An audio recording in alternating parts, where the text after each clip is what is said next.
Good morning, students. Am I audible? Good morning, ma'am. Good Yes, morning, Bacha. Good morning.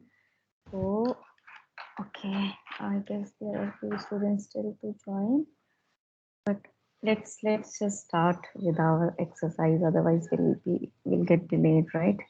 So today, second group is presenting, right? So second group students, can you please share your PPT? Yes, ma'am, I'm sharing. Yeah, thank you.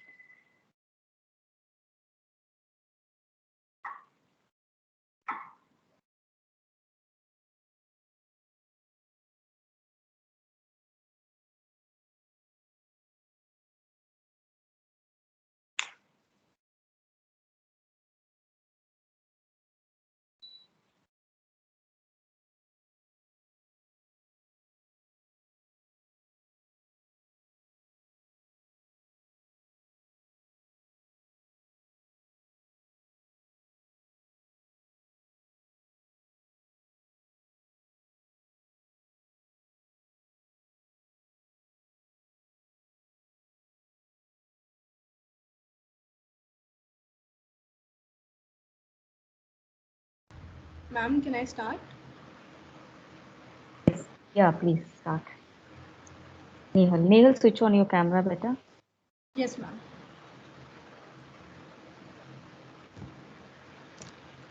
Ma'am, can I start? Yeah, please go ahead. Good morning, everyone. Today, me and my team members Sanjana, Yuvraj, Athoiba are going to talk about difference between viruses and other disease-causing agents. Yuvraj, next slide. So, being sick is no fun. When you are sick, your body has a chance to build up an immunity to whatever is causing you feel bad. This is because your immune system is like a small but powerful army. It attacks foreign objects, an organism that may harm you, and then store that information so that it can remember how to attack again in the future. But the question comes is, how do we get sick in the first place? So the answer is diseases. So what are diseases? It is a particular abnormal condition that negatively affect the structure or function of all or part of an organism, and that is not due to an immediate external injury. Diseases are often known to be medical conditions that are associated with specific signs and symptoms. A disease may be caused by external factors such as pathogens or by internal dysfunctions of the immune system that can produce a variety of different diseases. Yuvraj, next slide. And these diseases are transmitted by a disease causing agent. So disease causing agent are biological pathogens that cause or spread disease causing agent are delivered to your body through various carriers such as viruses, bacteria, protozoa, fungi, etc., and they can get inside in all sort of ways. The disease is worrisome, but the disease causing agent is just as problematic because it is what actually transport the disease that makes us ill. So here in this picture, it is a disease triangle. The three components are absolutely necessary in order for a disease to occur in any plant system, and those components are a susceptible host plant, a virulent pathogen, and unfavorable environment.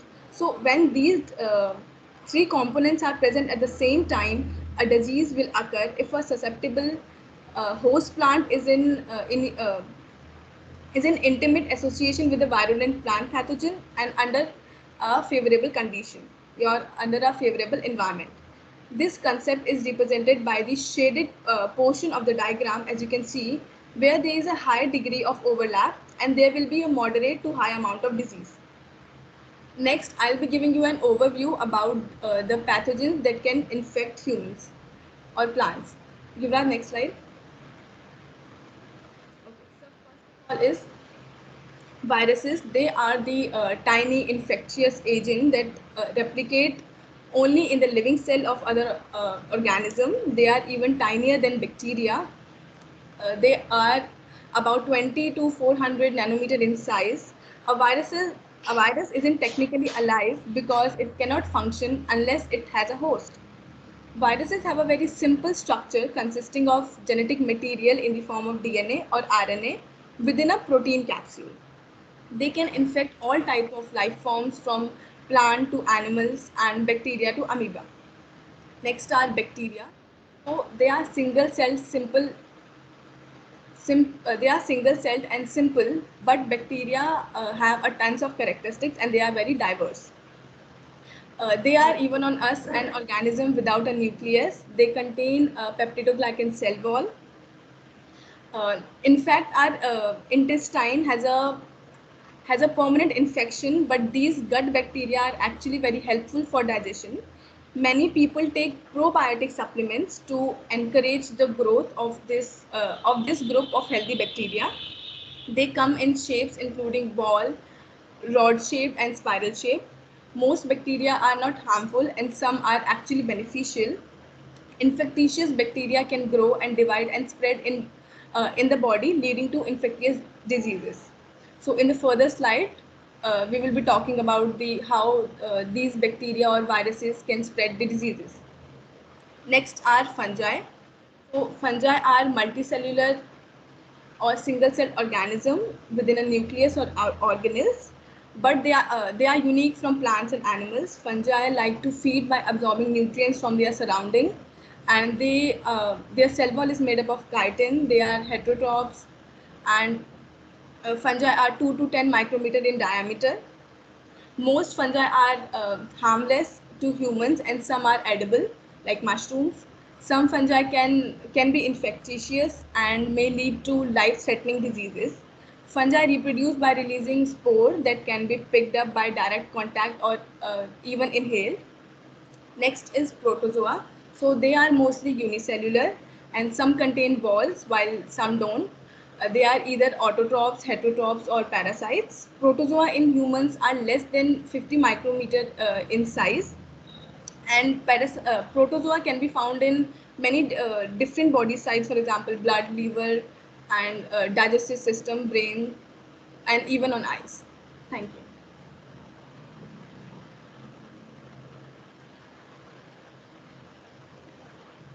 Okay, so this was your portion, Nehal, right? So, Yes. Nehal, can you just tell me that any protozoan disease caused in humans? Can you name any disease caused by Malaria, protozoan? Malaria, right? Yes. uh, and there is giardia. Mm-hmm. Okay. Okay, Ma'am, fine. these are the two I know. Okay. So, if we talk about the major topic is about the differences between virus and other pathogens. So, one major difference between virus and other pathogens, what would you say? One major, just one.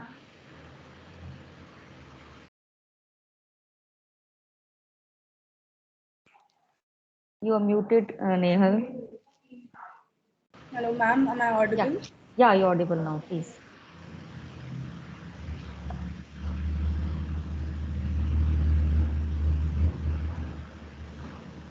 Just one major difference between virus and other pathogens. Hello. Yeah, you're audible. Please go on. Am I not audible to everyone? Yeah, Manaswini, am I audible? Yes, ma'am, you are audible. Maybe there is some problem with the Nehals. Yes, second student. Hello, ma'am. Am I audible now? Yeah, you're audible now, Nehal. Ma'am, viruses are unique type of organisms, Hmm? and viruses are unique type of organisms, and they are not considered as living or non-living because they are considered non-living when they are outside, and when they get a host, they are considered as living because inside the host they replicate, whether other organisms are living. Okay, anything, any difference in the management of other pathogen and viral pathogen? Can you just speak on that? What is the difference between management of viral pathogen and other pathogen? Major difference. Yes, Sanjana, can you carry on, please? Next. Okay, ma'am. Okay. Ma'am, may I start? Yeah, please start. Okay, now that we know the meaning of diseases, we'll be looking at some of the common disease-causing pathogens that are viruses, fungi, bacteria, and protozoa. And I'll be discussing the diseases caused by viruses and fungi. Yuvraj, next slide.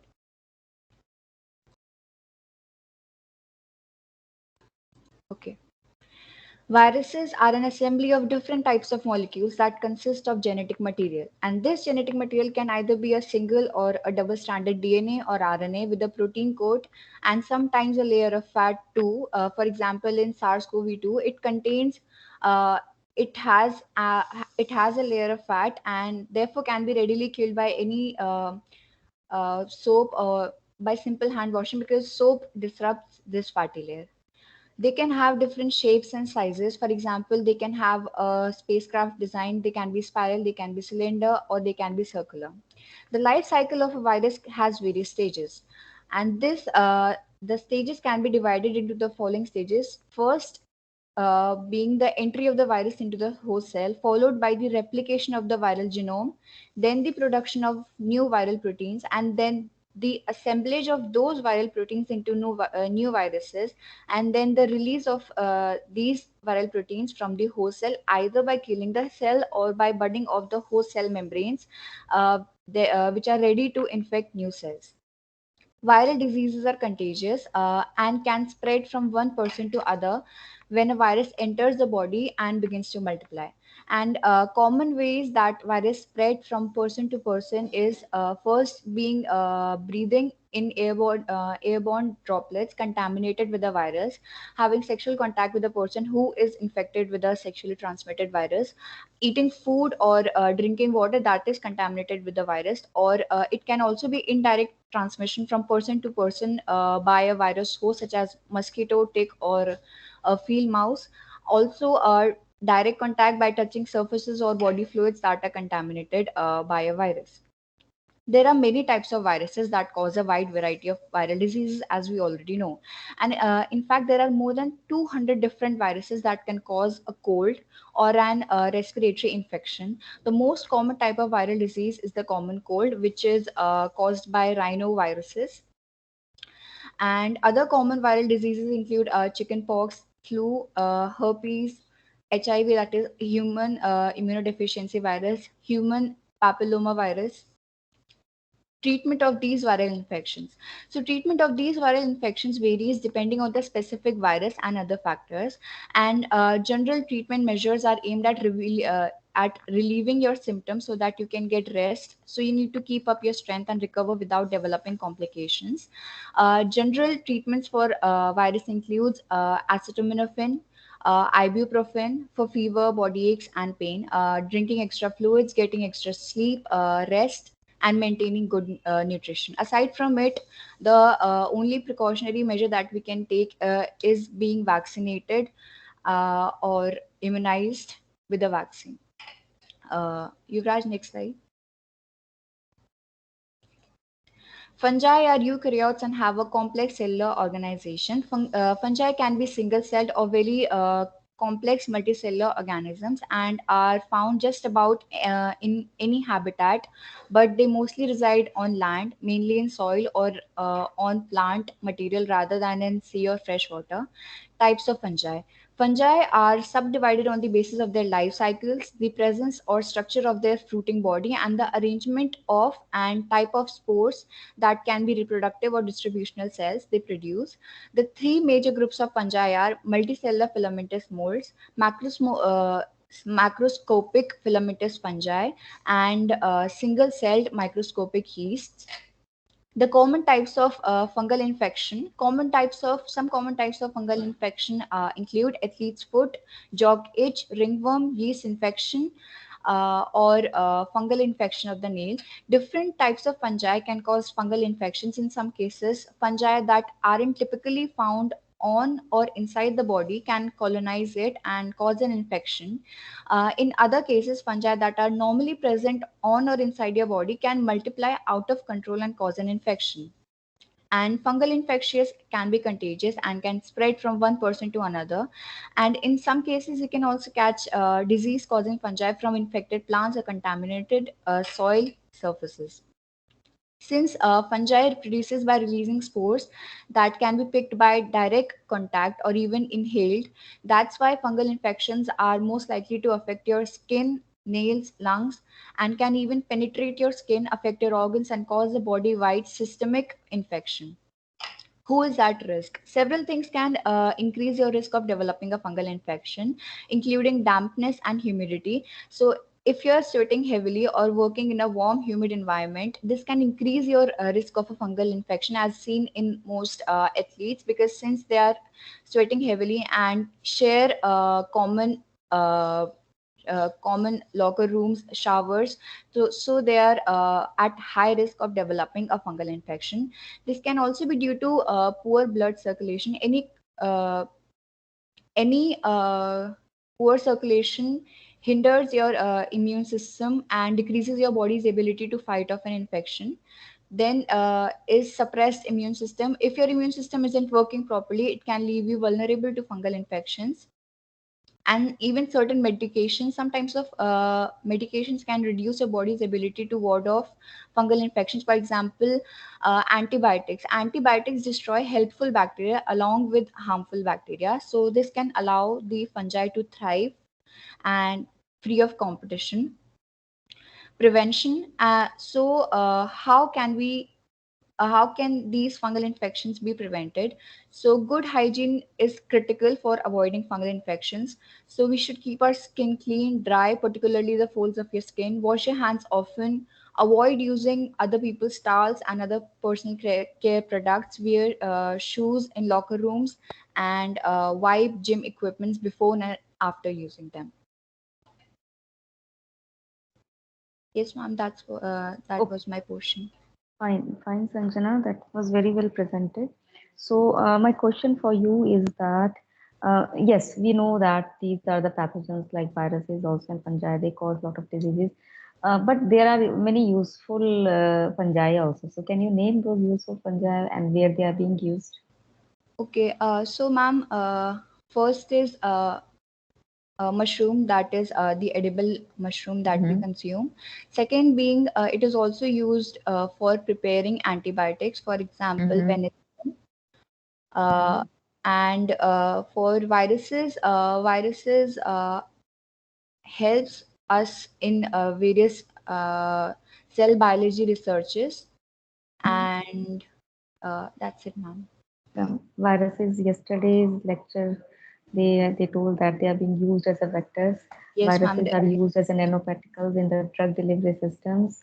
Viruses like plant viruses, when we talk about, they give some kind of a variegated leaves, which are being can be used in a ornamental purposes. So those are the basically positive ones. Yes, yes, good, Sanjana. Can we have a next student? Yes, ma'am. I'm audible. Yeah, you're audible. So I can't see just like you. my camera is on. Your camera is on. Let me pin you then. Okay, Yuvraj, let me pin you, then I'll be able to see. Yeah, I can see you now. So just like how Sanjana explained about viruses and fungi, I'll be discussing about a slide information about bacteria and protozoa. So my second and third slide will be containing some information about bacteria and further protozoa. And at the end, I'll be discussing about the bacteria and protozoa, how they are responsible in causing disease. So moving to the first slide, bacteria, we hear a lot of things about bacteria in our day-to-day life, and we are being through bacteria. Bacteria are mainly nothing. We all know that bacteria are the microorganisms that are made of single cell. There are two types: gram-negative and gram-positive bacteria. So the basic difference between them is that gram-negative bacteria contain an extra outer membrane layer, which also helps it to in defense at the time of antibiotics attack. However, the extra outer membrane is absent in gram-positive bacteria. Bacteria are also drivers, just like they have a variety of shapes like ball, rod, and spiral shape. And there are also various features. They also have the ability to live in just about any environment, including in and on our body. Not only all bacteria cause infections, there are also some bacteria which plays a major role in our life, and they are very essential, in, especially in the farm practices or agriculture practices, like Azotobacter. There can be an example of it. And there are the bacteria which basically cause infections are known to be a pathogenic bacteria. So our body becomes mostly prone to bacteria when it is already adapted in a virus infection. It becomes a very easy for a virus to adapt in any different environment, like in our body. So our body becomes prone to bacterial infections when our immune system is compromised by a virus, and this disease state causes harmless bacteria to become pathogenic. However, the antibiotics used to treat infections, some strains of bacteria have been resistant to antibiotics, making them difficult to treat. This can happen naturally, but also happens mainly because of the overuse of antibiotics. Bacteria are spread in many ways, including spread of aerosols through coughing, sneezing, like Streptococcus bacteria mainly spread through these pathways.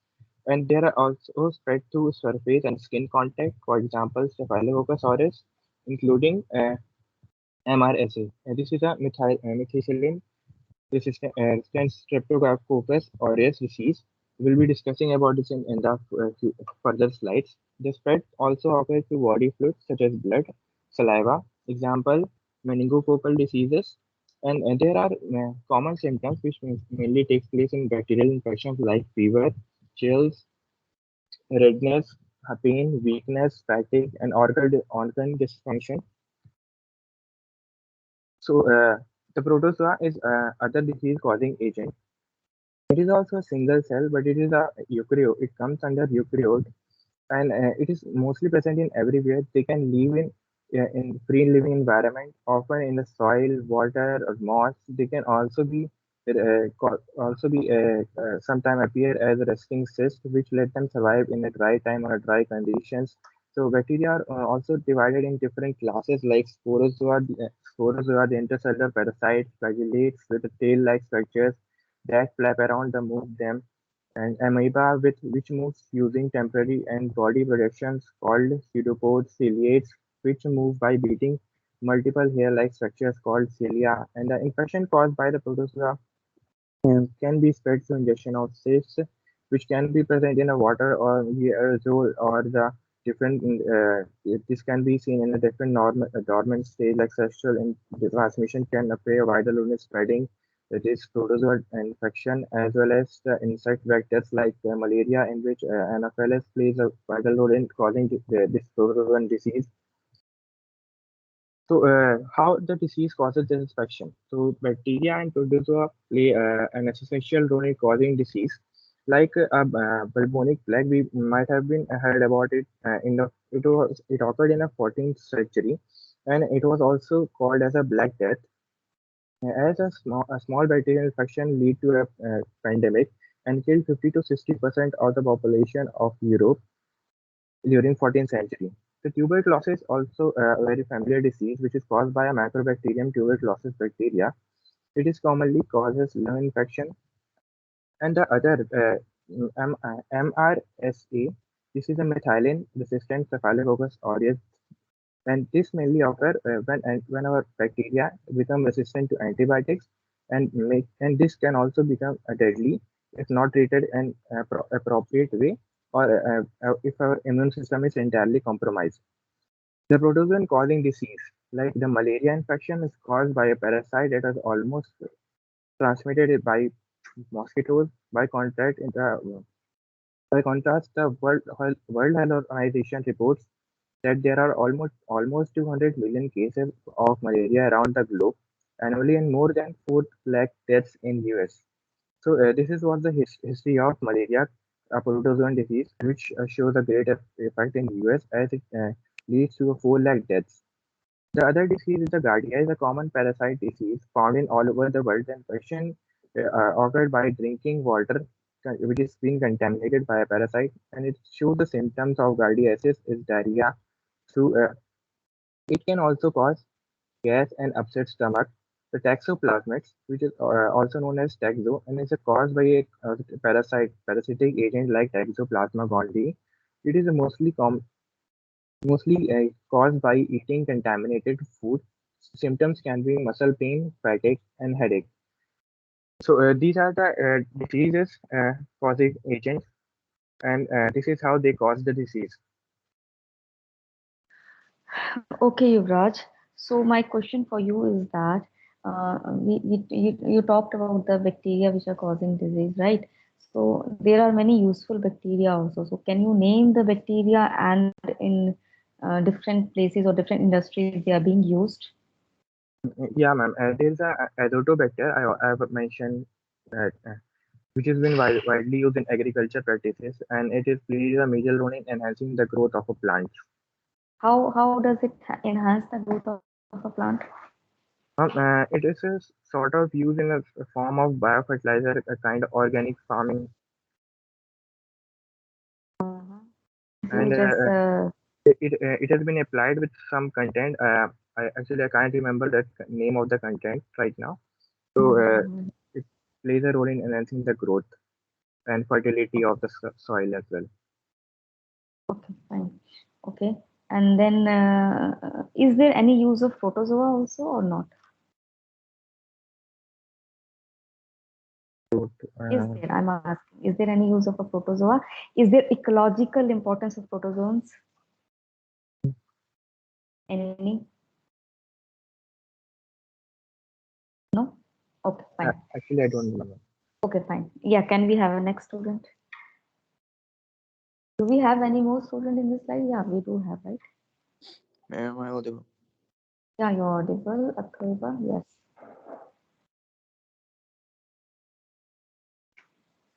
So lastly is the comparison between virus, bacteria, fungi, and protozoa. The first next slide.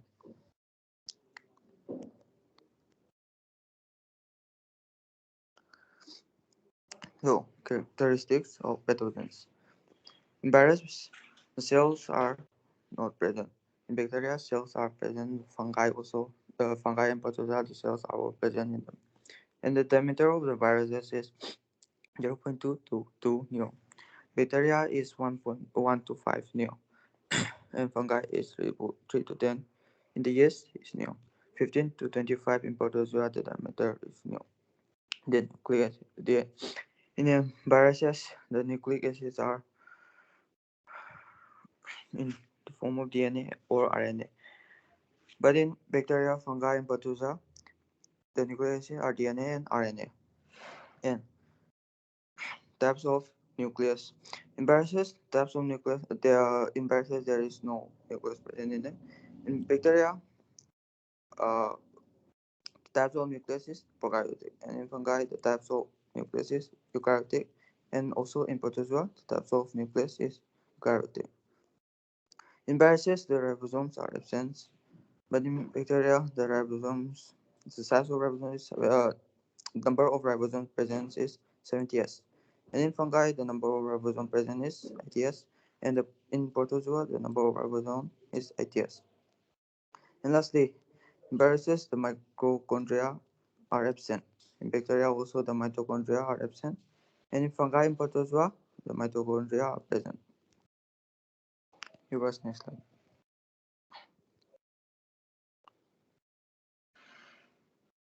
And lastly, this is caused by pathogens. The category are in bacteria, for bacteria, this causes is pneumonia. And the diagnosis is uh, blood tests. So blood tests are used to confirm an infections and to try to identify the type of organisms causing the infections. The next is the second chest X-rays. This helps the doctor's diagnosis pneumonia and determine the extent and locations of the infections. However, you can't tell a doctor what kind of germs is causing the pneumonia. And pulse oximetry. This measures the oxygen level in our blood. Pneumonia can prevent our lungs from moving enough oxygen in our bloodstreams. And the last is septum test. A sample of fluid from our lungs is taken after the deep cough and analyzed to help pinpoint the cause of the infections. The next is the treatment of pneumonia. Treatment of pneumonia involves curing the infections and preventing complications. Specific treatment depending on the type of severity of pneumonia. The options include antibiotics. These medicines are used to treat bacterial pneumonia. It may take time to identify the type of bacteria causing pneumonia and to choose the best antibiotic to treat it. The next is the cough medicine. This medicine may be used to calm or cough so that we can rest. With coughing help loosening and move fluid from our lungs. It's a good idea not to eliminate or cough completely. The next is the fever reducer or pain relievers. We may take this as needed for fever and discomfort. This includes drugs such as aspirin and acetaminophen.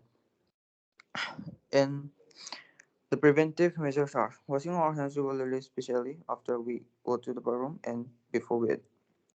Eat right with plenty of fruits and vegetables. Do some exercise and get enough sleep. And, and lastly, quit smoking.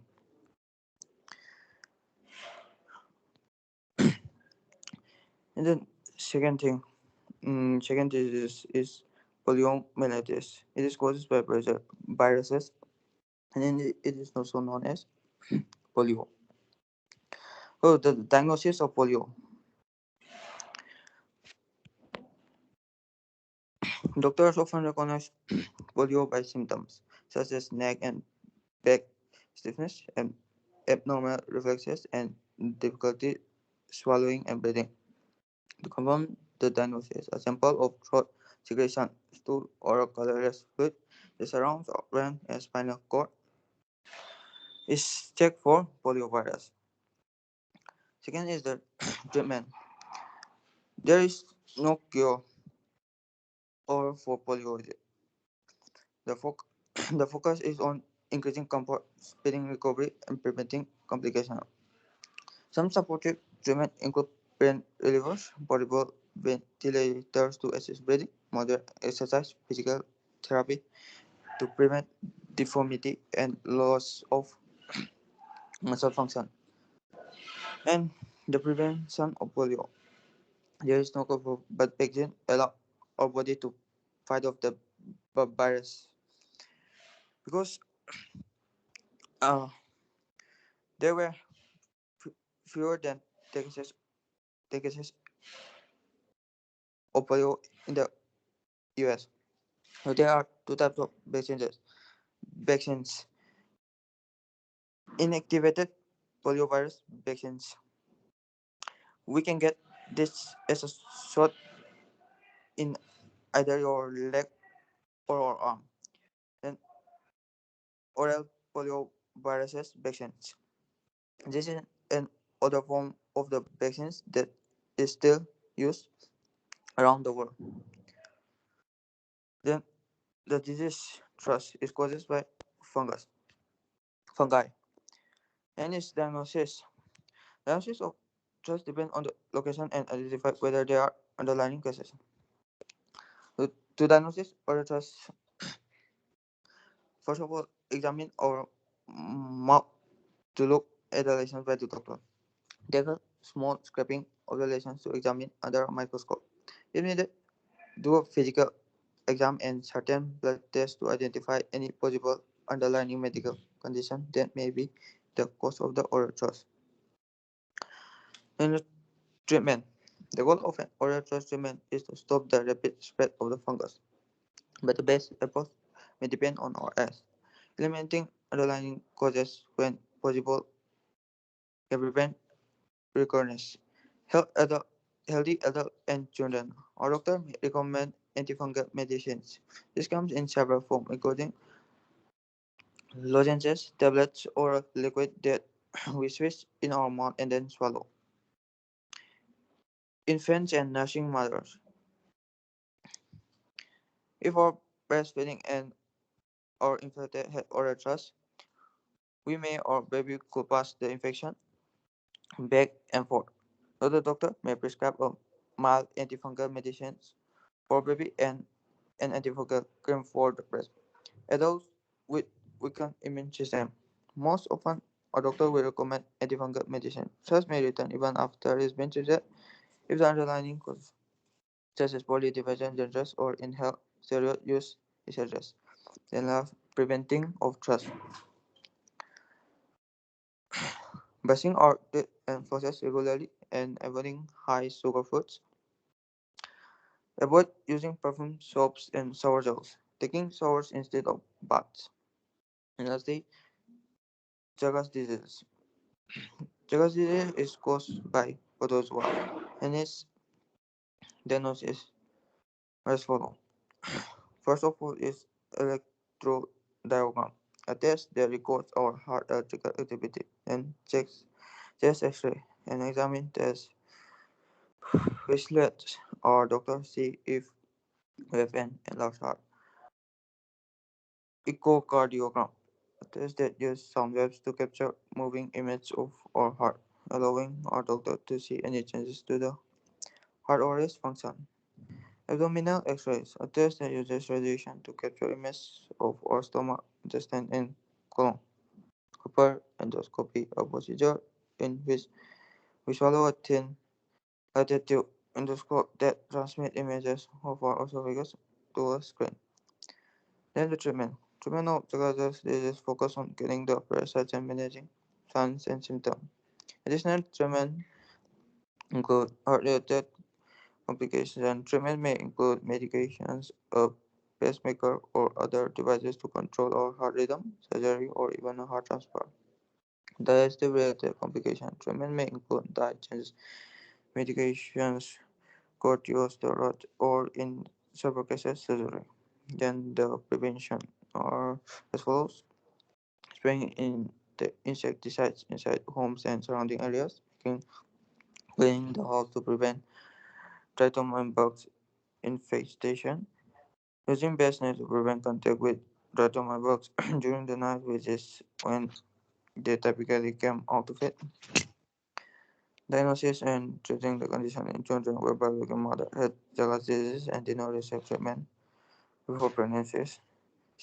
Screening blood donors to ensure that they do not have T curves. Thank you. That's all. Okay, Athoiba, you said a lot of things and I could understand only few things. I mean, I was just trying to read that because I was not able to understand what you were saying.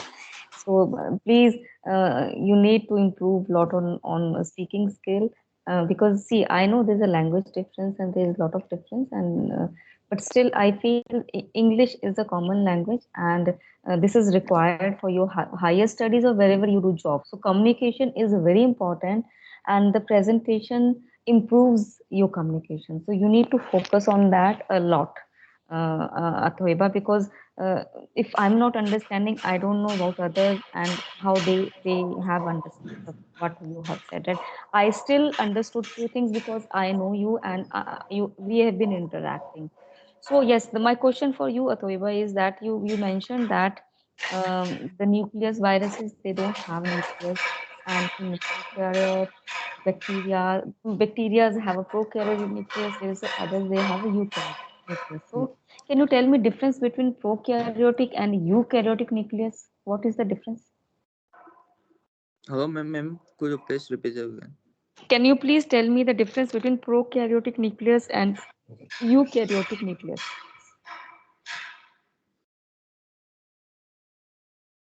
Uh, Prokaryotic nucleus. Yes. And the eukaryotic nucleus, how do they differ?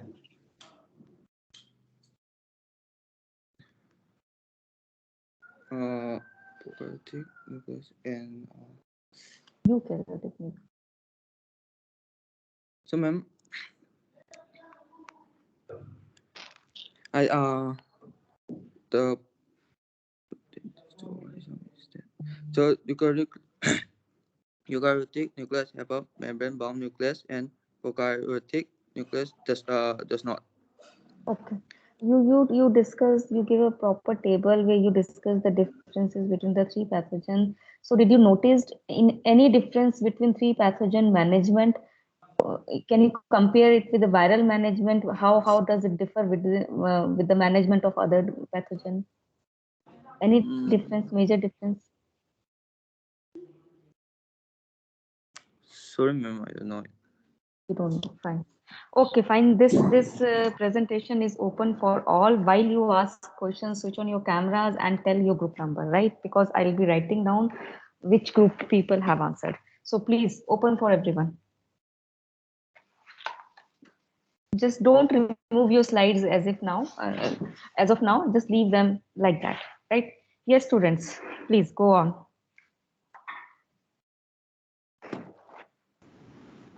Yes, ma'am. Ma'am, I have a Yes, Manaswani is group one. Yes, question, Manaswani. but I'm not well, so is it okay if I don't switch on my camera? It is fine. Okay. So, I had in the MRSA bacteria. So, is there any difference between the methicillin resistant bacteria and the normal Staphylococcus aureus in the agent that they cause? Is there any difference symptoms wise? Yes, please, I Can you student. please think repeat? Actually, your Yuvraj voice had is not present. Yeah. audible. Yeah, your voice is breaking actually, Manaswani.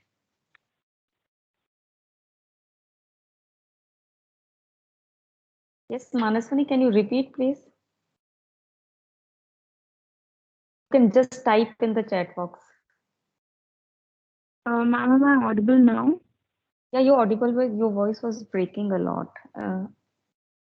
Okay, is it still breaking? Yeah, it's fine now. Go on, go on. Okay. So my question is to Yuvraj. You had explained a little bit about the methicillin-resistant Staphylococcus aureus bacteria. So is there any difference between the symptoms that the MRSA bacteria causes and the symptoms that a normal Staphylococcus bacteria causes, or is it the same?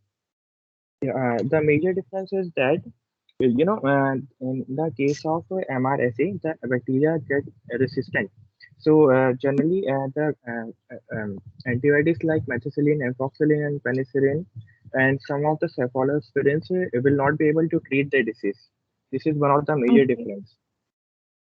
Okay. Okay. Thank you. Okay, fine. Yes, others, please. Ma'am, I have a question. Devanshi from group 3, right? Yes, ma'am. Yes, please go on. Um, Nehal, can you tell Your us, voice is very low. Why I'm hearing it low?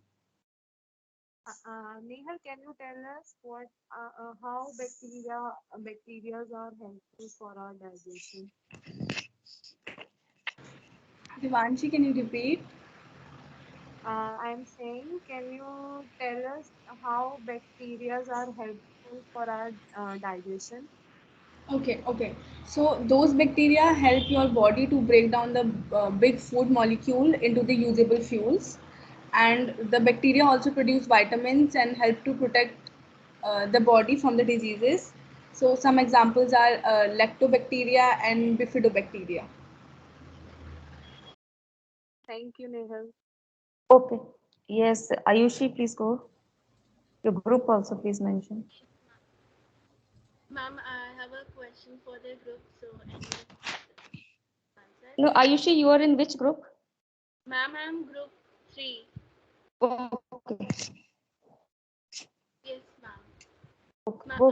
so my question is, can COVID-19 be caught from a person who has no symptoms? Uh, Yes, we'll okay. answer. So, Ayushi, to answer your question, so there are many ways to spread a disease, and one of them being through respiratory droplets, that is expelled out by someone who is coughing or sneezing. So, the risk of catching COVID-19 from someone with no symptoms at all is very low. However, many people who have mild symptoms of COVID, uh, particularly at early stages of the diseases, so there may be no symptoms or mild cough, and they may not feel ill, but still they can be transmitted. Okay. Yes, Rupal. Yes, ma'am. I'm from group 4. Mm-hmm. So, ma'am, I have a question that what are the factors that what are the factors in the environment that affect the disease incidence and severity. Okay, so those factors are sunlight, moisture, humidity, and time of year. Oh, Uh, yes. Adi. Okay, Rupal. Yukta, Yes, ma'am. I had a question that why do some people Yukta, you're in get? group 3 or 4? Ma'am, I'm in group fifth, Fifth. Okay, last. Yukta. Yes. So my question is, why do some people get fungal infections so often while others don't? Okay. Yes, who will tell this? Ma'am, may I? Mm-hmm. Okay, so fungal infections usually they are transmitted from one person to another, but in some cases, as we mentioned, they can be they can be often because it may be due to a genetic condition because the skin does not recognize the fungus as something foreign and get rid of it. And so after having a fungus there for a while, the body's immune system learns to live with the fungus and no longer tries to get rid of it. Okay. Yes, Sam. Group Uh, 1, Sam. so I was asking that, like how would you figure out, for example, if there is a disease like meningitis, which can be caused by bacteria, fungus, virus, and protozoa? So how do you figure out which pathogen is the Right. causing agent? Yes, please answer. Uh, it may be difficult to determine whether a bacterium or a virus is causing your symptoms because many illnesses or ailments, such as you mentioned, meningitis, pneumonia, and diarrhea, can be caused by either pathogens. It can also be caused by bacteria. It can also be caused by viruses. So in this case, the doctor prescribes us with some tests. For example, blood tests can help determine illnesses, whether it is caused by a virus or a bacteria or any other pathogen. Mhm. Okay, fine. Yes, next we have Janvi. Yes, Janvi. Janvi, you have raised your hand. Ma'am, actually, he wrote in his question in the chat box. He said that his Pardon? mic is not. Ma'am, she wrote her question in the chat box. Okay, she wrote her question is a saying, my question is for you. Uh, Raj, can you name antibiotic to which MRSA resistant to? It was from 10th slide. Yes. the antibiotics are mainly methicillin, amoxicillin, penicillin, oxacillin, and there are some others that are called as cephalosporins. Okay, Yuvraj, one question from my side. How we can overcome this antibiotic resistance problem? I mean, is there any way to overcome this, or is just there? I mean, we cannot do anything. We need to provide a sufficient dose of antibiotic, Hmm. and So that means by increasing the dose, this can be overcome to some extent. ma'am, I believe. You And believe? at Okay. the end, we can probably try for a vaccination or diagnosis. Diagnosis yes, Adhish Mishra. Yes, ma'am. Uh, they were mentioned about probiotics Mm-hmm. supplements. Mm-hmm. So can the group member tell me about what are probiotic supplements and what are the common examples?